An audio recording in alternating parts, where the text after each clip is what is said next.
Good morning students, this is PK sir, your chemistry sir, welcoming you to the next lecture of class 11 NCERT chemistry chapter number 2 that is structure of atom और ये है lecture number 6।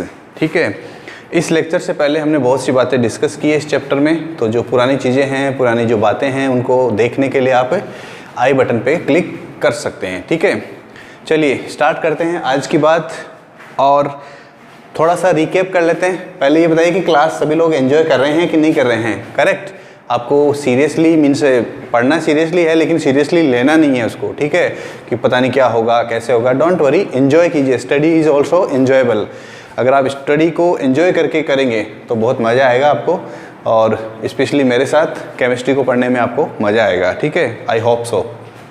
चलिए, तो हम पढ़ रहे थे, last time पे डिस्कस कर रहे थे हम रदरफोर्ड के एटॉमिक मॉडल की कुछ कमियां निकाल रहे थे, और उन्हीं कमियों में से दो साइंटिस्ट थे। एक का नाम था जेम्स मैक्सवेल, जिसकी कहानी हम कर चुके हैं ऑलमोस्ट कंप्लीट। क्या उन्होंने क्या किया, कैसे किया, और रदरफोर्ड का कबाड़ा कर दिया, उनकी जो थियरी थी उसको डिस्कार्ड करने में काफ़ी इम्पोर्टेंट रोल प्ले किया था। अब एक और साइंटिस्ट है जिसकी हम आज बात करेंगे, और उनका नाम है प्लांक। क्या नाम है इनका? Planck, max Planck, I think max Planck. तो ये एक ऐसे साइंटिस्ट है जिन्होंने भी रदरफोर्ड की थियरी को कचरा कर दिया था। ठीक है, देखते हैं क्या होता है, कैसे होता है। इससे पहले हम कुछ इम्पोर्टेंट टर्म्स की बात करते हैं। इनको हम बोलते हैं spectroscopic terms. Spectroscopy, spectroscopic terms. ठीक है, यानी बेसिकली ये जो टर्म्स है ना, ये केमिस्ट्री का ही एक आगे फर्दर ब्रांच होता है, इसके स्पेक्ट्रोस्कोपी। ठीक है, उसमें इनका यूज़ होता है, इसलिए इनको हम जनरली स्पेक्ट्रोस्कोपिक टर्म्स बोल रहे हैं। ठीक है, बाकी तो यूज़ कर ही रहे हैं हम, तो हमारी भी है ये। ठीक है, तो देखिए तीन टर्म्स की यहाँ पर हम बात करेंगे। सबसे पहला है वेवलेंथ। सबसे पहला है वेवलेंथ। और इस वेवलेंथ को हम जो नोटेशन यूज़ करते हैं, नोटेशन यूज़ करने के लिए, वो है लैम्बडा। ऐसा करके और ऐसा बनाया जाता है। ठीक है, कैसे बोलते हैं इसको? LAMBDA, lambda. ठीक है, वेवलेंथ को रिप्रेजेंट करने के लिए, वेवलेंथ को डिनोट करने के लिए ये वाला जो सिंबल होता है, इसको हम यूज़ करते हैं। ठीक है, वेवलेंथ। नेक्स्ट सेकंड जो इसमें टर्म है वो है फ्रीक्वेंसी। सेकेंड जो टर्म है वो है फ्रीक्वेंसी, और इस फ्रीक्वेंसी को जो हम यूज़ करते हैं टर्म्स, वो है न्यू। इसको क्या बोलते हैं हम? New, NU, new. KNEW वाला न्यू नहीं है ये, या NEW न्यू वाला न्यू नहीं है, ये न्यू है। ठीक है, ये है फ्रीक्वेंसी का नोटेशन, इसका भी हम यूज़ करेंगे। चलिए इनकी यहाँ पर, इनके साथ साथ इनके यूनिट्स की भी बात कर लेते हैं फटाफट जल्दी से। लैम्बडा जो होता है, इसका ऐसा यूनिट जो होता है वो होता है मीटर। ऐसा यूनिट क्या होता है? मीटर होता है। और इसका जो ऐसा यूनिट होता है वो होता है हर्ट्ज। ठीक है, नेक्स्ट एक और वर्ड आता है इसके अंदर, वेव नंबर। एक और टर्म है वेव नंबर, और ये जो वेव नंबर है, इस वेव नंबर को हम डिनोट करते हैं न्यू बार से। न्यू बार, बार का मतलब ऊपर ये जो लाइन से हम बना देते हैं, इसको हम बोलते हैं न्यू बार। ठीक है, चलिए इसका यूनिट क्या होगा? देखिए ये इसका अपोजिट होता है, किसका? वेवलेंथ का अपोजिट होता है wave number. That is why इसका यूनिट जो आएगा मीटर इनवर्स, यानी कि मीटर का जो यूनिट होता है उसका ऑपोजिट। ऑपोजिट का मतलब क्या? 1/मीटर। ठीक है, तो ये तो बात हो गई इनकी। ठीक है, अब चलिए इनके अंदर पहली बात तो इनकी डेफिनेशन कैसे देंगे। अगर आपको डेफिनेशन की बात की जाए कि भाई लैम्बडा क्या होता है, इनके बारे में अगर आपसे कोई क्वेश्चन पूछे, तो फिर लैम्बडा को कैसे डिफ़ाइन करते हैं, न्यू को कैसे डिफ़ाइन करते हैं, तो वेवलेंथ के बारे में पता होना चाहिए आपको। वेवलेंथ क्या होती है, वेव के बारे में पता होना चाहिए पहली बात तो आपको। चलिए मैं एक वेव बना रहा हूँ, और ये है आपका एक सिंपल सा वेव जिसका ओरिजिन 0 से है। ठीक है, ये एक ऐसा मैंने वेव बना दिया। ठीक है, ये यहाँ से इसका वेव ओरिजिन होता है, और वापस इसको, ये एक इसका पॉजिटिव साइकिल है, और पॉजिटिव हाफ साइकिल है, और ये इसका एक नेगेटिव हाफ साइकिल है। वापस जीरो तक पहुंचने के लिए इसको, ये जो इसका लेंथ होता है यहाँ से लेके और यहाँ तक का, इसको ही हम बोलते हैं वेव लेंथ, और इसी को हम बोलते हैं, इसको ही रिप्रेजेंट करते हैं हम लैम्ब्डा से। किससे रिप्रेजेंट करते हैं इसको? लैम्ब्डा से, ठीक है। ये है वेव लेंथ, यानी कि किसी वेव के अंदर जो पूरा एक साइकिल कंप्लीट करके वापस जब वही प्लेस पर आ जाए, तो जीरो तक, जीरो से जीरो करने के लिए बात करें तो भी वो भी वेवलेंथ होगा, और पॉजिटिव वैल्यू से मैक्सिमम पॉजिटिव वैल्यू तक आना, नेगेटिव वैल्यू से वापस नेगेटिव वैल्यू तक पहुंचना, ये है सब वेवलेंथ, ठीक है। चलिए, वेवलेंथ समझ में आ गया कि किसी वेव के अंदर जो ये लेंथ होती है उसको हम वेव बोलते हैं, वेवलेंथ बोलते हैं। नेक्स्ट आता है फ्रीक्वेंसी। फ्रीक्वेंसी का मीनिंग क्या होता है? फ्रीक्वेंसी का मतलब सिंपल सा ये होता है कि किसी पर्टिकुलर एक पॉइंट पर एक सेकंड में कितनी वेव्स मूव कर जाती है, कितनी मूव्स वेव कर जाती है। देखिए, वेव्स मूव करने का मतलब क्या होता है? जैसे मान लीजिए, मैं एक थोड़ा सा सिंपल सा, देखिए ये एक पर्टिकुलर पॉइंट है इस जगह पे, है ना, और यहाँ से कितनी वेव्स निकल जाती है, ठीक है, कितनी वेव्स निकल जाती है, उसको हम बोलते हैं फ्रीक्वेंसी। क्या बोलते हैं उसको? Frequency. And this frequency is denoted by new, और इसका जो यूनिट होता है वो हमें पता ही है। क्या यूनिट होता है? What is the unit of frequency? Hz, that is hertz, ठीक है, और इसको हम बोलते हैं हर्ट्ज, ठीक है। चलिए, नेक्स्ट आता है इसके बाद में, फ्रीक्वेंसी का यूनिट सेकंड इनवर्स भी होता है। एक चीज़ और याद रखना, सेकंड इनवर्स, ठीक है। एस इनवर्स का मतलब क्या होता है? पर सेकंड। क्यों?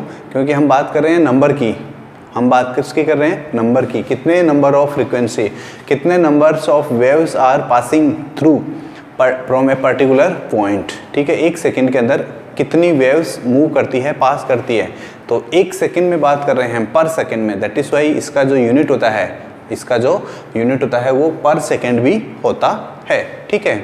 चलिए, नेक्स्ट आता है इसके बाद में, देखिए वेव नंबर। अच्छा, एक और क्वेश्चन पूछ लिया जाता है सिंपली कि इन तीनों में क्या रिलेशन है? स्पीड ऑफ लाइट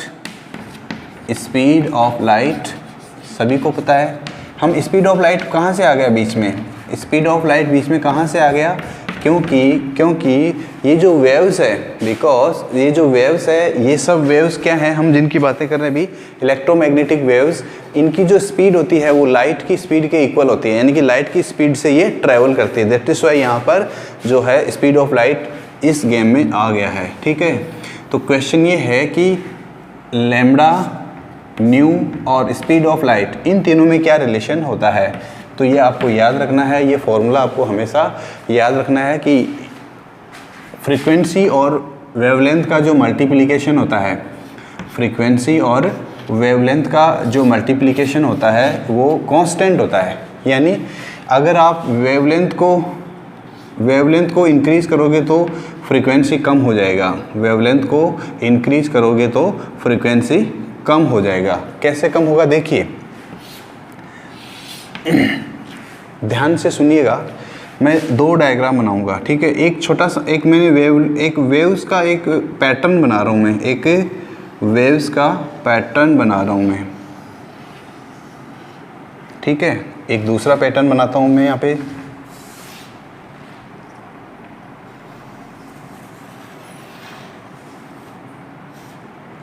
ठीक है।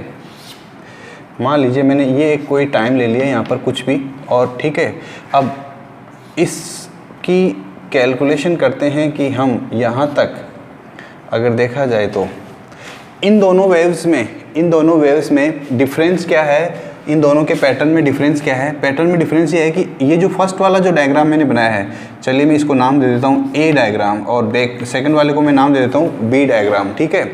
फर्स्ट वाले डायग्राम के अंदर ये जो इतना सा टाइम ड्यूरेशन है, इस जगह से यहाँ से लेके जीरो से लेके इस टी तक का जो टाइम है, इसमें कितनी वेव्स है, यहाँ पर इसमें कितनी वेव्स है और यहाँ पर कितनी वेव्स है, इनका डिफरेंस जो आ रहा है वो क्यों ज़्यादा आ रहा है? यहाँ पर नंबर ऑफ वेव्स ज़्यादा है। देखिए, ये 1 है, ये 2 है, ये 3 है, ये 4 है और ये 5 है। इतने से ही टाइम के अंदर वेव की नंबर 5 है, और यहाँ पर ये ऑलमोस्ट 1 पॉइंट समथिंग, मान लीजिए 1.25 वेव्स है, ठीक है। 1.25 वेव्स है। तो क्या वजह क्या है कि इतने से टाइम में यहाँ पर वेव्स ज़्यादा है, इतने से टाइम में यहाँ वेव्स कम है। ये है because of frequency and wavelength का इन्वर्सली रिलेशन जो होता है उसकी वजह से। देखिए इसका वेवलेंथ यहाँ से लेके यहाँ तक होगा, इसका वेवलेंथ, ये जो सेकंड वाला पैटर्न है उसमें ये वेवलेंथ लैम्बडा ये होगा और इसका वेवलेंथ इतना सा होगा, यानी कि वेवलेंथ कम है, यहाँ पर कम वेवलेंथ है तो फ्रीक्वेंसी ज़्यादा हो गया। फ्रीक्वेंसी का मतलब कि एक पर्टिकुलर टाइम में कितनी वेव्स हैं, 1 2 3 4 5, there are 5 waves in this time gap duration. और इसी टाइम ड्यूरेशन की अगर हम बात करते हैं तो इसका वेवलेंथ ज़्यादा है इसलिए इसकी फ्रीक्वेंसी कम हो गई। तो ये यहाँ पर रिलेशन जो है वो बताता है क्या कि वेवलेंथ इंक्रीज़ करने पर उसका जो फ्रीक्वेंसी है वो कम हो जाएगा किसी पर्टिकुलर गिवन टाइम के लिए। ठीक है, तो ये फॉर्मूला आपको याद रखना है। इन दोनों का मल्टीप्लिकेशन जो होता है वो हमेशा कांस्टेंट होता है और ये जो कांस्टेंट वैल्यू है ये होती कितनी है, अप्रोक्सीमेटली अगर आपको याद रखना है तो 3 × 10⁸ मीटर पर सेकेंड, यानी कि जो लाइट होती है वो एक सेकेंड में 3 × 10⁸ मीटर की डिस्टेंस ट्रेवल कर लेती है, बहुत ज़्यादा होती है। और ये जो स्पीड का लाइट का जो स्पीड है वो इतना ज़्यादा है कि अभी तक हमारे यहाँ पर मीन्स हम बात कर रहे हैं अर्थ की और अर्थ पर अभी तक हम इस स्पीड को अचीव नहीं कर पाए हैं। जिस दिन हम इस स्पीड को अचीव कर लेंगे उस दिन हम लोग डिसअपियर होने की जो आर्ट होती है, जो पुराने हमारे ऋषि मुनि जो करते थे कि कुछ मंत्रा चैंट करते थे और उसके बाद में वो गायब हो जाते थे। ठीक है, तो ये जो प्रोसेस है या ये जो तरीका है वो अभी तक हम लोग अचीव नहीं कर पाए हैं। जिस दिन ऐसा हो गया उस दिन चुटकी बजाते ही गायब हो जाएंगे। गायब होने का मतलब क्या है, किसी दूसरी जगह पे चले जाएंगे। क्यों? क्योंकि स्पीड क्या है, इतनी एक सेकंड में आप इतनी दूर चले जाओगे। चलो एक छोटा सा जीके का नहीं है, मैथमेटिक्स का क्वेश्चन है। क्वेश्चन क्या है कि आपको ये बताना है कि ये जो 3 × 10⁸ मीटर पर सेकेंड है इसको आप किलोमीटर में कितना लिखेंगे, ये किलोमीटर में कितना होगा इसको आपको बताना है कमेंट सेक्शन में। 3 × 10⁸ मीटर है, इसको किलोमीटर में कन्वर्ट करके बताइए कितना आएगा। ठीक है, तो ये था स्पीड ऑफ लाइट, बहुत ज़्यादा होता है। चलिए एक और क्वेश्चन पूछ ही लेते हैं जल्दी से यहीं पे। क्वेश्चन ये है कि जैसे मान लीजिए आपको सभी को पता है कि हमारे पास जो ये है हमारा सन और ये है हमारी अर्थ। ओके, इस अर्थ के पास सनलाइट आती है, इस अर्थ के पास सनलाइट आती है। ये जो सनलाइट अर्थ के पास सन से आती है इसमें कितना टाइम लगता है। ऑल्दो ये ज्योग्राफी का भी क्वेश्चन है बट साइंस में भी हम लोग इसको डिस्कस कर सकते हैं। ठीक है, क्वेश्चन का आंसर दीजिए चैट बॉक्स में, कमेंट सेक्शन में। ठीक है, चलिए ये बात हो गई हमारी। इसके बाद में आता है वेव नंबर। वेव नंबर क्या होता है, कैसे डिसाइड करते हैं? तो वेव नंबर का सिंपल सा मीनिंग होता है कि किसी एक सेकंड में किसी एक पर्टिकुलर लेंथ के अंदर कितनी वेव्स होती है वही उसका वेव नंबर होता है। पर्टिकुलर लेंथ में कितनी वेव्स होती है वही उसका क्या है, वेव नंबर है। This is denoted by nu bar and the unit is metre inverse. ठीक है, ऑल्दो ये इसका ऐसा ही यूनिट है लेकिन वेव नंबर के लिए जो यूनिट स्मॉल यूनिट होती है वो यूज़ की जाती है और स्मॉल यूनिट जो होती है वो होती है सेंटीमीटर इनवर्स। क्यों? क्योंकि मीटर बहुत बड़ा यूनिट है और कोई भी जो वेव होती है उसके लिए मीटर इनवर्स में इसको अगर हम डिनोट करते हैं तो प्रैक्टिकली ये थोड़ा सा अच्छा नहीं लगता है। ठीक है, क्योंकि 1 मीटर जो होता है उसके अंदर बहुत ज़्यादा वेव्स आ जाती है, इसलिए हम इसका स्मॉल यूनिट यूज़ करते हैं सेंटीमीटर वाला। और 1 सेंटीमीटर में जो कितनी वेव्स आती हैं वही उसका वेव नंबर होता है। ठीक है, चलिए इसके बाद में देखते हैं हम नेक्स्ट। एक इम्पोर्टेंट डायग्राम दिया हुआ है आपकी बुक के अंदर, फिगर 2.7। ये फिगर जो 2.7 है ये इतना इम्पोर्टेंट है आप लोगों के लिए। आप देख सकते हैं यहाँ पर फिगर 2.7 बहुत ही इम्पोर्टेंट है। करेक्ट, क्यों इम्पोर्टेंट है? क्योंकि इसके अंदर आपको स्पेक्ट्रम के बारे में बताया गया है। स्पेक्ट्रम क्या है? स्पेक्ट्रम क्या है? आपसे कोई पूछे कि व्हाट इज स्पेक्ट्रम, स्पेक्ट्रम का सिंपल सा मीनिंग यह है कि जो जितने भी डिफरेंट इलेक्ट्रोमैग्नेटिक रेडिएशंस होते हैं, इलेक्ट्रोमैग्नेटिक रेडिएशंस या जो इलेक्ट्रोमैग्नेटिक वेव्स होती हैं, उनको एक पर्टिकुलर इंक्रीजिंग या डिक्रीजिंग ऑर्डर में अरेंज करना, इंक्रीजिंग और डिक्रीजिंग ऑर्डर में अरेंज करना। अब ये ऑर्डर किसका है? या तो वेवलेंथ का होगा या फ्रीक्वेंसी का होगा। आप किसी एक का कर दो, दूसरे का ऑटोमेटिक सेट हो जाएगा। कैसे? क्यों? क्योंकि हमें पता है वेवलेंथ और फ्रीक्वेंसी में तो इन्वर्सली प्रोपोर्शनल का रिलेशन होता है।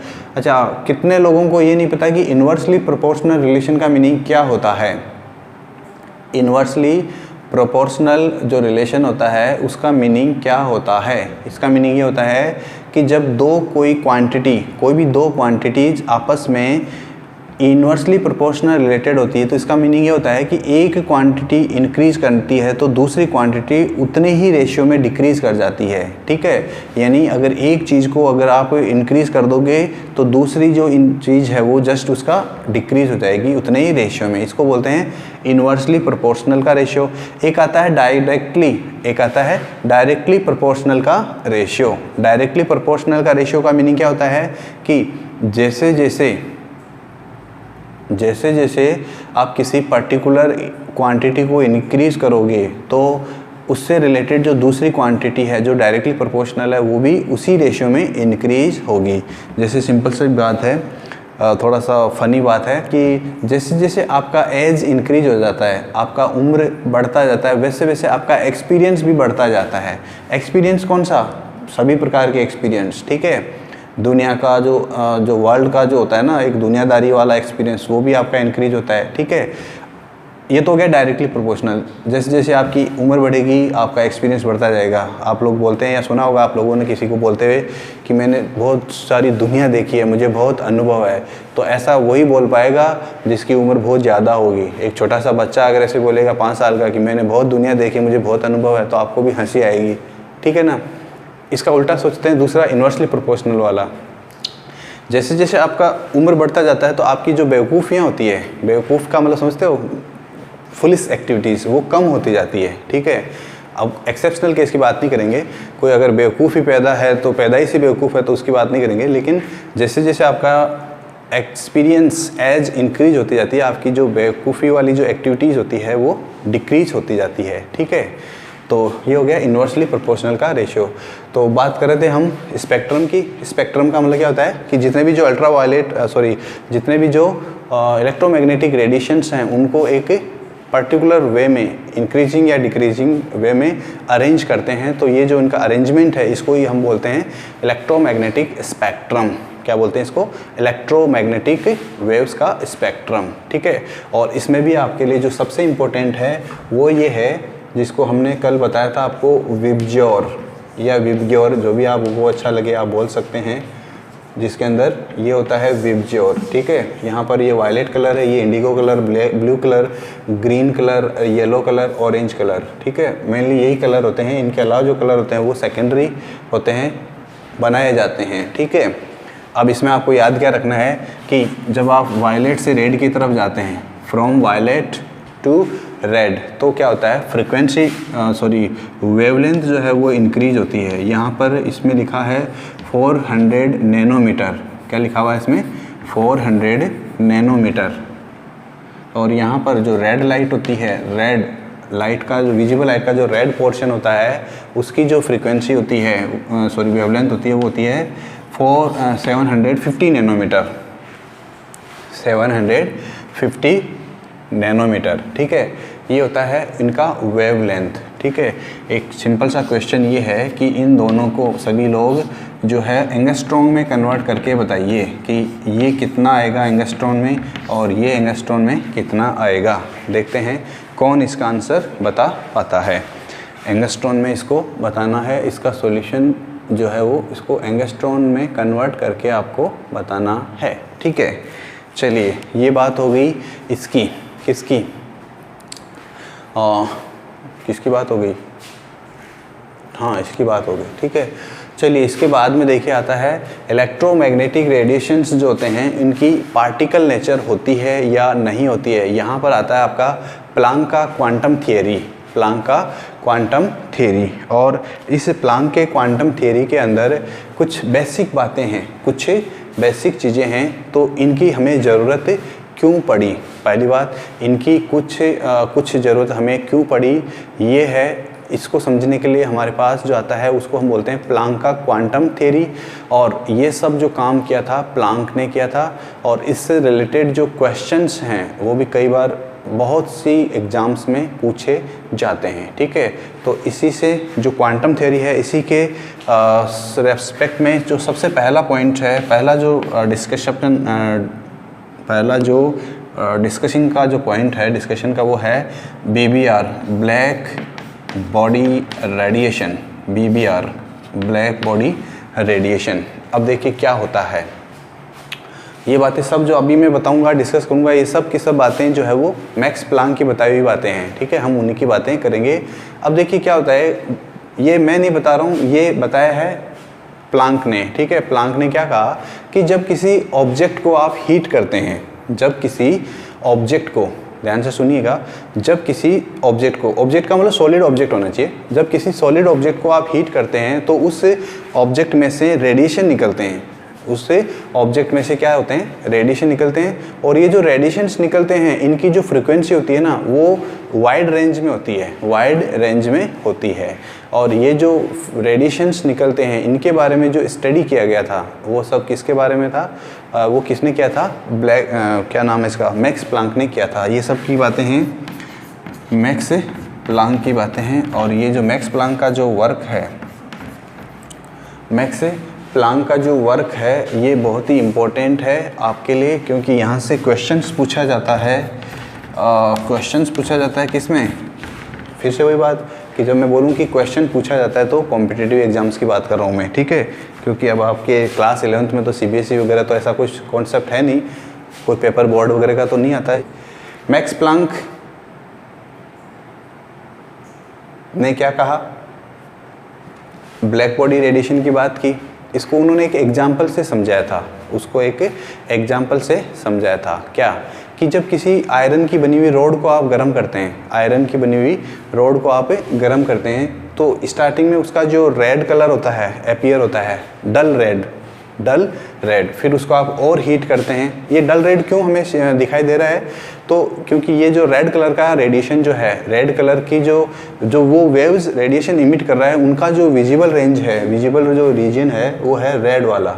ठीक है, ये वाला। ठीक है, फिर जब आप उसको और हीट करते हैं तो थोड़ा और ज़्यादा डार्क रेड हो जाता है। ओके, और फिर और ज़्यादा अगर आप उसको हीट करते हैं तो फिर वो एक पर्टिकुलर वाइट कलर का बन जाता है। और अगर ज़्यादा उसको हीट करते हैं तो एक ऐसा भी टाइम आता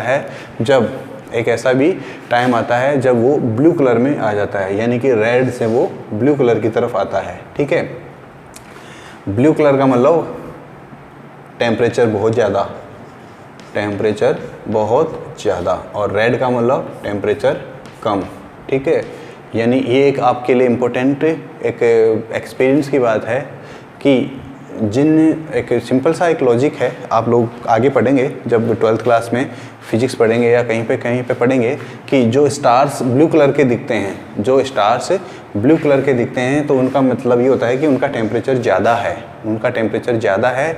और जिन स्टार्स का टेम्परेचर ज़्यादा होता है तो इसका मतलब है कि उनके अंदर जो रिएक्शंस हो रही है, जो रेडियोएक्टिव रिएक्शंस होती है न्यूक्लियर फ्यूजन वाली, वो ज़्यादा हो रही है, इसलिए वो ज़्यादा एनर्जी रिलीज कर रहे हैं। ठीक है, जिन स्टार्स का टेम्परेचर कम होता है वो रेड दिखाई देते हैं, यानी कि ठंडे स्टार्स जिनको हम बोलते हैं, वो ऐसा होता है। ये बाद की बातें, बहुत हाई लेवल की बातें, हो सकता है आपको समझ में ना आए।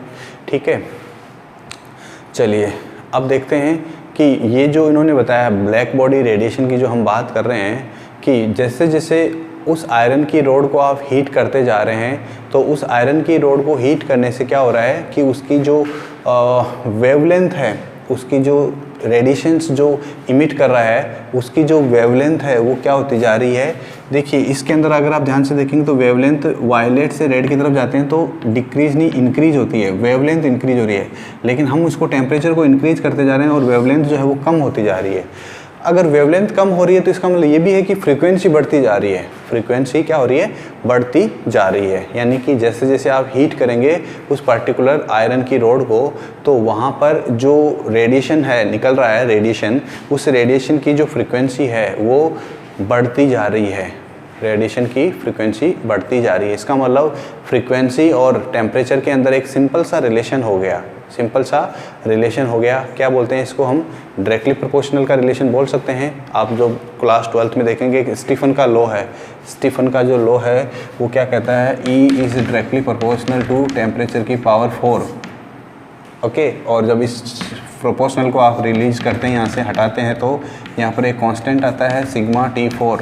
ठीक है, ये बातें फिजिक्स की है जो आप लोग फिजिक्स में लर्न करेंगे, तो ये कॉन्सेप्ट भी इसी पे बेस्ड है। ठीक है, अब चलिए ये बातें हो गई। अब इसमें आता है एक कॉन्सेप्ट, आइडियल बॉडी का मीनिंग क्या होता है? आइडियल बॉडी का मतलब ये होता है कि एक ऐसी बॉडी, बॉडी का मतलब क्या है? कोई भी बनी हुई चीज़, कोई भी मटेरियल, कोई भी सॉलिड थिंग, सॉलिड मटेरियल, ठीक है, जो हर रेंज की फ्रीक्वेंसी को इमिट करती है और एब्जॉर्ब करती है। ठीक है, जो इमिट का मतलब रिलीज करना, एब्जॉर्ब का मतलब लेना, खींच लेना। ठीक है, हर रेंज की रेडिएशंस को, हर रेंज की फ्रीक्वेंसीज को इमिट करती है और एब्जॉर्ब करती है। ठीक है, उसको हम बोलते हैं आइडियल बॉडी, और उसी को हम ब्लैक बॉडी बोलते हैं। और इस ऐसी जो ब्लैक बॉडी होती है जिससे रेडिएशन से हर फ्रीक्वेंसी के रेडिएशंस निकलते हैं और हर फ्रीक्वेंसी के रेडिएशंस को वो एब्जॉर्ब कर लेती है, उसे हम बोलते हैं ब्लैक बॉडी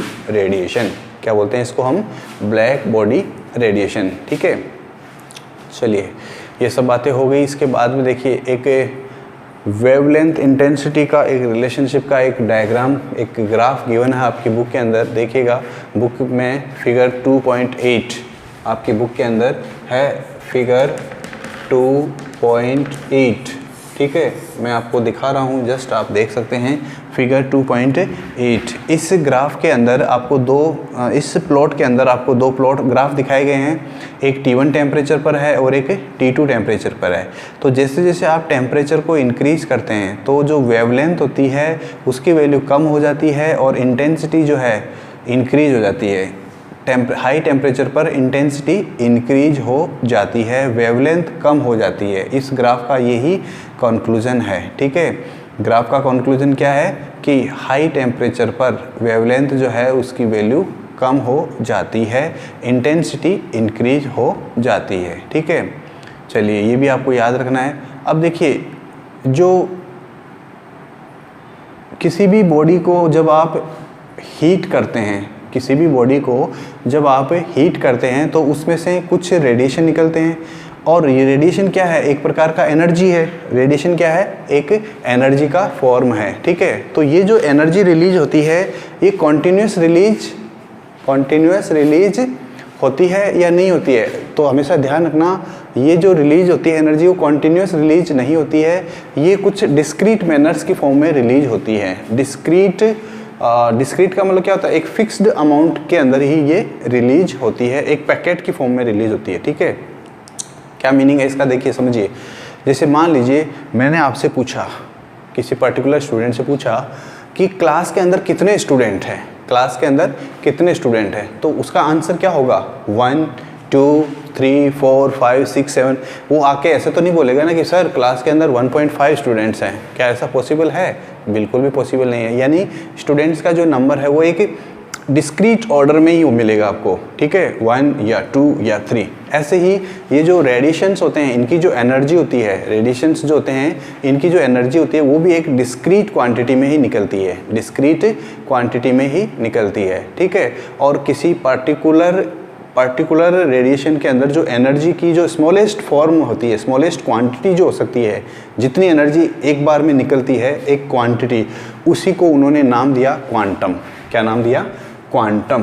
ठीक है, इंपॉर्टेंट वर्ड है क्वांटम, बहुत ही इंपॉर्टेंट वर्ड है। क्वांटम फिजिक्स बहुत ही फेमस फिजिक्स जो कि चल रही है आजकल, लेटेस्ट फिजिक्स है क्वांटम फिजिक्स, जिसके ऊपर बहुत सारा वर्क चल रहा है, बहुत सारा रिसर्च चल रहा है। ठीक है, तो किसी एक क्वांटम की रेडिएशन की जो एनर्जी होती है, किसी एक क्वांटम की जो एनर्जी होती है उसको अगर हम फॉर्मूले की फॉर्म में अगर उसको हम निकालना चाहें, अगर उसको हम फॉर्मूले की फॉर्म में कैलकुलेट करना चाहें, तो ये जो फॉर्म होती है वो उसकी फ्रीक्वेंसी के प्रोपोर्शनल होती है। किसके प्रोपोर्शनल होती है? ई जो होती है, energy of a quantum is proportional to nu. Energy of a quantum is proportional to its frequency. और अगर इस प्रोपोर्शनल साइंस को जब आप मूव करते हैं, यहाँ से रिमूव करते हैं, तो एक कांस्टेंट आता है h, स्मॉल h, ओके। और इस स्मॉल h को हम बोलते हैं प्लांक्स कांस्टेंट।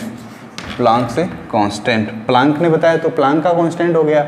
और इम्पोर्टेंट ये है कि इस प्लांक्स के कांस्टेंट की वैल्यू कितनी होती है, 6.62 आगे जो भी है इंटू 10⁻⁻34 जूल सेकेंड।